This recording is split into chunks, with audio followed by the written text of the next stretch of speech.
కోడికత్తి scene bail పిటిషన్‌ను అత్యవసరంగా విచారణ జరిపించాలంటూ కూడా ప్రముఖ న్యాయవాది పాలేటి మహేష్ హైకోర్టులో ఒక పిటిషన్ అయితే దాఖలు చేశారు. అయితే పాలేటి మహేష్ దాఖలు చేసినటువంటి పిటిషన్‌ను హైకోర్టు అనుమతించింది. దాంతో పాటుగా ఈరోజు కోడికత్తి సీన్‌కు సంబంధించినటువంటి కేసులో విచారణ జరుగుతోంది. దీనికి సంబంధించినటువంటి వాదనలు కూడా ఈరోజు జరిగే అవకాశం ఉన్న నేపథ్యంలో అసలు కోడికత్తి సీను కేసులో ఎటువంటి వాదనలు వినిపించే అవకాశం ఉంది అనే అంశాలకు సంబంధించి మనతో మాట్లాడేందుకు ప్రముఖ న్యాయవాది, ప్రముఖ రాజకీయ విశ్లేషకులు బత్తుల రామకోటయ్య గారు మనతో ఉన్నారు. ఆయనతో మాట్లాడు. సార్ నమస్తే అండి. నమస్తే కృష్ణ గారు. బత్తుల రామకోటయ్య గారు, కోడికత్తి సీను సంబంధించినటువంటి బెయిల్ పిటిషన్ను అత్యవసరంగా విచారణ చేపట్టాలి అంటూ కూడా ప్రముఖ న్యాయవాది పాలేటి మహేష్ హైకోర్టులో ఒక పిటిషన్ అయితే దాఖలు చేశారు. పాలేటి మహేష్ దాఖలు చేసినటువంటి పిటిషన్ను హైకోర్టు అనుమతించింది. ఈరోజు కోడికత్తి సీన్ కేసులో ఈరోజు వాదనలు జరగబోతున్నాయి కోర్టులో.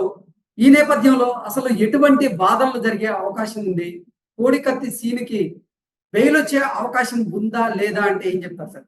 కృష్ణ గారు, ఒక్కసారి ఈ కేసు నేపథ్యాన్ని మనం ఒకసారి పరిశీలించినట్లయితే ఇది ఎప్పుడు జరిగింది, అసలు ఏ ఉద్దేశంతో ఈ క్రైమ్ నేపథ్యాన్ని మనం ఆంధ్రప్రదేశ్ యొక్క ప్రజలకి వివరించాలి, అసలు ఈ కేసు వెనక ఉద్దేశం ఏంటి అనేది కూడా ప్రేక్షకులకు ఒకసారి తెలియాల్సిన అవసరం ఉంది. ఇది 2018 అక్టోబర్ 25న విశాఖపట్నం ఎయిర్పోర్ట్ లో ఈఏపీ గ్యాలరీస్ లో ఈ సంఘటన జరిగింది. అప్పుడు ప్రతిపక్ష నాయకుడు నేటి ముఖ్యమంత్రి జగన్మోహన్ రెడ్డి గారు పాదయాత్ర 298వ రోజున పూర్తి చేసుకొని ప్రతి శుక్రవారం ఆయనకు ఉన్న కేసుల్లో హాజరయ్యే నేపథ్యంలో ఎయిర్పోర్ట్కి వెళ్ళినప్పుడు ఒక క్యాంటీన్లో రెస్టారెంట్లో పనిచేసేటువంటి బాయ్ వాళ్ళకి సప్లై చేసే క్రమంలో ఈయన మీద అటాక్ చేయడం జరిగింది. ఈ అటాక్ చేసినాక ఆయన రిపోర్ట్ కూడా ఇవ్వకుండా డైరెక్ట్ గా జగన్మోహన్ రెడ్డి గారు ఫ్లైట్ లో వెళ్ళిపోయి కేసుని కూడా రిపోర్ట్ ఇవ్వడం జరిగింది.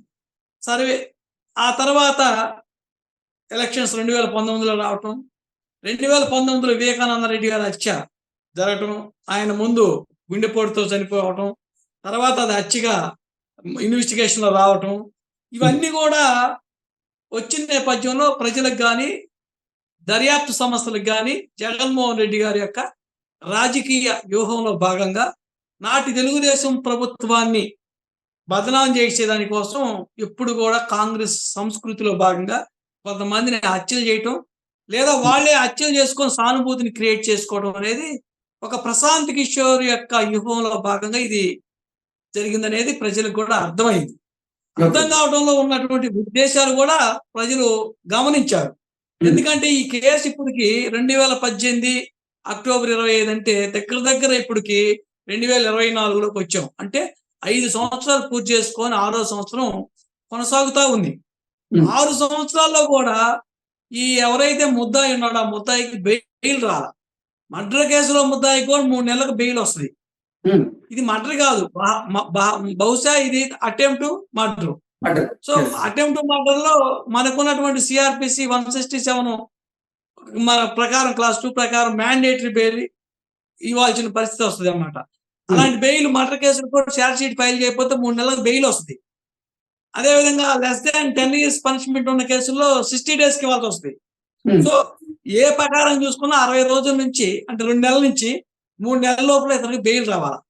5 సంవత్సరాలు ఇప్పుడు కోడికత్తి గారు, మరి ఈ కోడికత్తి సీన్‌కి ఇన్ని సంవత్సరాలు బెయిల్ రాకుండా ఉండడానికి కారణం ఏంటి? జగన్మోహన్ రెడ్డి వెళ్ళి సాక్ష్యం చెప్పకపోవడమే బెయిల్ ఆలస్యం అవ్వడానికి కారణమా అంటే ఏం చెప్తారు?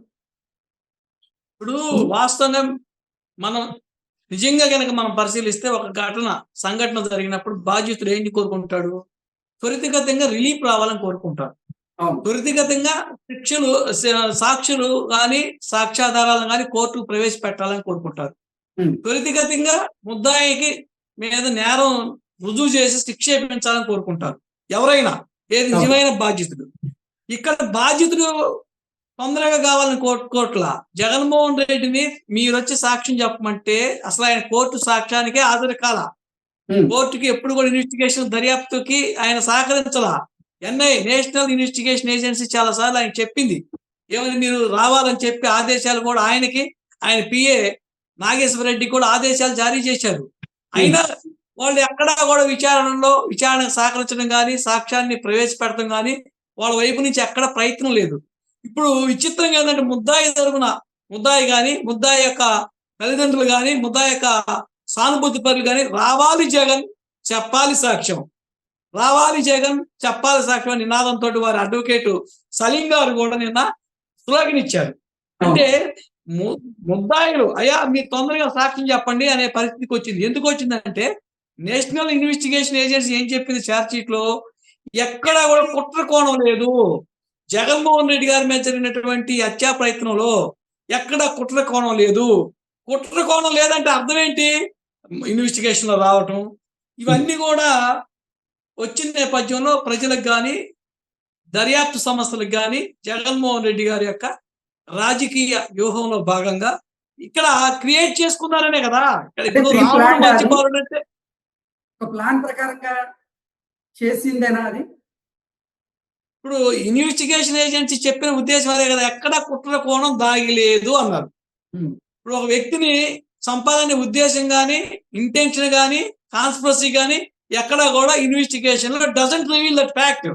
So investigation national investigation agency it self that fact reveal before the court. Okay, అంటే అది ఒక డ్రామా లాగా సార్, ఈ కోడి కత్తి అంశం అనేది ఒక డ్రామా లాగా మనం చూడొచ్చా, మనం భావించవచ్చా అంటే ఏం చెప్తారు? అసలు అందులో అనుమానం ఏముంది?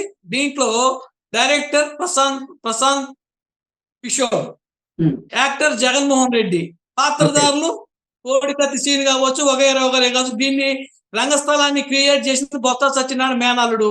ఇవన్నీ కూడా మన ప్రజలకు అందరూ కూడా తెలుసు. బొత్స సత్యనారాయణ మేనల్లుడు ఎవరు, సల్లా శ్రీనివాస ఎవరు ఉన్నారు. వాళ్ళంతా ఈ కోడికత్తి సీన్ ని మాట్లాడటం, తయారు చేయించటం, ప్రశాంత్ కిషోర్ వ్యూహంలో భాగంగా ఇది అటెంప్ట్ మర్డర్ జగన్మోహన్ రెడ్డి గారి మీద, మర్డర్ వివేకానంద రెడ్డి గారి మీద జరిగింది. ఇదంతా తెలిసింది ప్రజలకి. రాంకోటయ్య గారు, అంటే దీనికి కథ, స్క్రీన్ ప్లే, డైరెక్షన్ మొత్తం కూడా ప్రశాంత్ కిషోరే అంటారు. ప్రశాంత్ కిషోర్ యొక్క వ్యూహంలో భాగంగా రావు గోపాల్ వర్మ తెస్తున్నాడు వ్యూహం సినిమా, తీయాల్సింది దీని మీద, ఈ సీన్ పెట్టాల్సింది. రామ్ గోపాల్ వర్మ గారు ఎక్కడో చంద్రబాబు నాయుడు గారి మీద, చంద్రబాబు నాయుడు లోకేష్ బాబు గారి మీద అమాయకుల మీద వ్యూహాలు తీయటం కాదు బాబు. ఆర్జీవి గారు చేయాల్సింది వ్యూహం ఇది. వ్యూహానికి టైటిల్ ఇది, కథ స్క్రీన్ ప్లే దర్శకత్వం ఇది. అయ్యా నువ్వు నిజంగా సినిమా తీసే ఆర్టిఫిషియల్ డైరెక్టర్, అసలు డైరెక్టర్లు ఉన్నారు, యాక్టర్లు ఉన్నారు, పాత్రధారులు ఉన్నారు. వాళ్ళందరూ కూడా రంగస్థలం నటించారు బాబు. అవి తీయకుండా ఇప్పుడు ఏదో చంద్రబాబు నాయుడు మీద, తెలుగుదేశం పార్టీ మీద నువ్వు పిచ్చి స్టోరీలు దీబాకు ఆర్జీవి గారని నేను ఈ సందర్భంగా తెలియజేస్తున్నా. ఇది నిజమైనటువంటి వ్యూహం.